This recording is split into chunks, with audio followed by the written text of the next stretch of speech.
Hello and welcome to the Farming Live podcast. At the Suffolk Show this year, Brian Barker and his team of stewards launched the Farming Live Ring, which brought moving farm machinery to the show for the very first time. The team also did live interviews with leading and inspiring people from the world of farming in Suffolk, and this podcast brings you one of those interviews.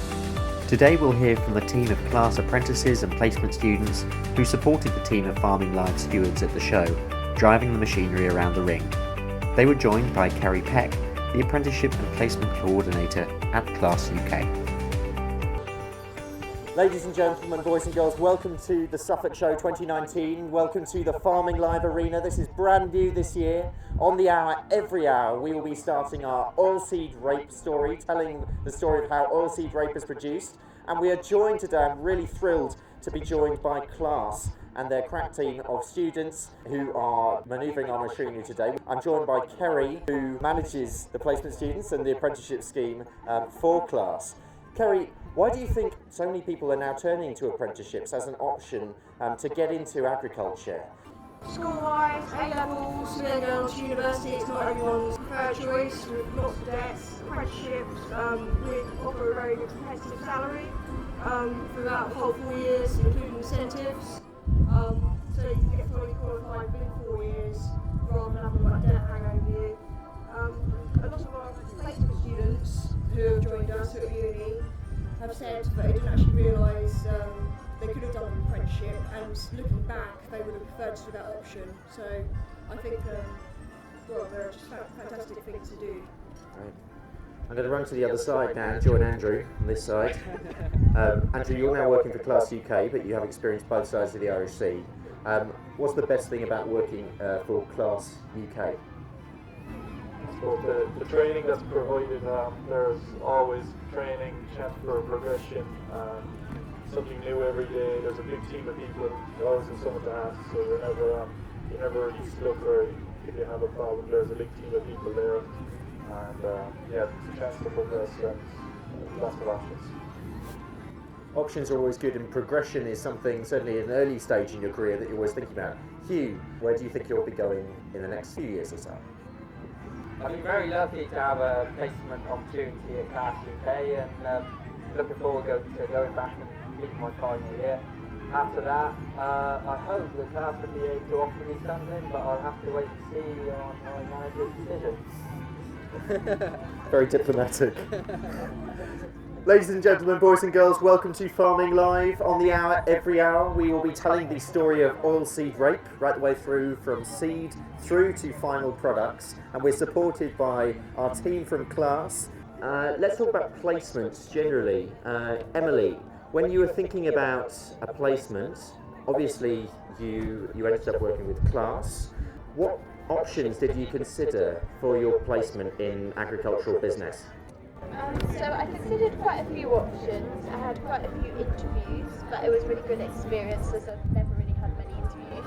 Actually, Claas, I think it was my second interview. It was very nerve-wracking, but it obviously went better than I thought it did because I got the job. So it was a really good experience, and I think one of the things with the placement at Claas is that you aren't treated as a placement student. You kind of are integrated into the whole team, and you feel part of Claas, and you don't just get treated like a student. So that was a massive thing.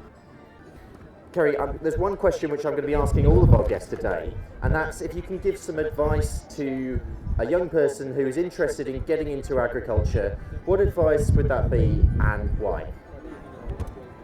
Make inquiries and do research around all the different companies, but definitely approach them for any form of work experience, whether it's connected with your school in year 11 or year 10, or if it's just going in on a Saturday, or maybe during half term, just doing a couple of days. It's really vital that you actually get that hands-on experience, and you actually want and achieve that career. There's a lot of people in agriculture don't actually have any idea of what your actual job involves, so have that hands-on practical experience, speaking to qualified service engineers, getting advice from them. In the man's workshop they have various apprentices within different years, so just making inquiries and communicating is the best thing. And let's get an opinion from someone who's actually on the scheme. James, what advice would you give to someone who's thinking of applying to the Claas apprenticeship scheme? Yeah, I'd say go for it, to be fair. They give great training, always supportive. I guess it helps to always have that interest in mechanical and enjoy engineering. But yeah, have to speak to one of us. And that's a great thing to say. Claas are, if you look over by the Farming Live Arena, by the Adams tent, the middle marquee there, go and see Kerry and her colleague. Throughout the show, they'll be there. They'll be available to speak to. They're there with lots of different information about their various placements and apprenticeship schemes as well. So please do go and see them anytime today. Kerry, perhaps a final word from you about, obviously the scheme has been going a long time. Sure, it has a bright future ahead as well. Obviously, like I said, people can go and see you in your tent today, but give me a bit of information about what those various opportunities are at Claas and how somebody goes about applying to you. So with our apprenticeship scheme, we take on average about 22 young people per year.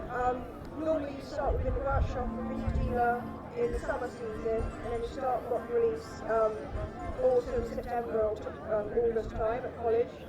For the first 3 years initially, you go on block release to college, you do 4 weeks 3 times a year, so you're there for 12 weeks per year. You stay on campus at the college, and all the apprentices from all the depots meet up. It's quite nerve-wracking at first, but you meet friends for life, and they're obviously in groups and they do stuff socially. So on average, meeting apprentices are approximately about 12 per year. With our placement students, again, applications open in November, December time. We take on approximately 10 per year. Mainly all of them at Claas UK, with a few out of our dealer network. There's various different opportunities from HR, marketing, sales and demo. If any of one's interested, then please come talk to me at the tent or Randy, and just email a CV, cover letter, pick up the phone anyway. Brilliant, thank you Kerry, and thank you very much to our Claas apprentices and placement students. Can we have a huge round of applause please once again for our placement students and for our Claas team who will be joining us through the day on the hour again. We're going to hear a little bit, I'm going to hand back to Simon, Beth and Lucy in a little bit, and we'll be hearing more about the combine harvester in detail, but I'll give our team a little bit of time to get away now. But thank you very much guys.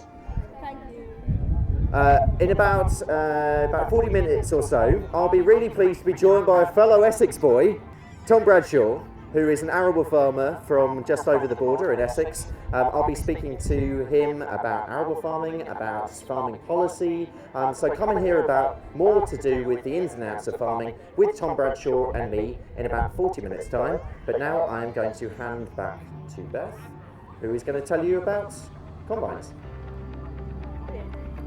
Thank you, Ben, and thanks to the Claas Apprentices for talking to us and finding a bit more. This podcast was a Thinking Country production. The producer was Ben Eagle, the music was by Black Rom, and the chief organiser of Farming Live was Brian Barker.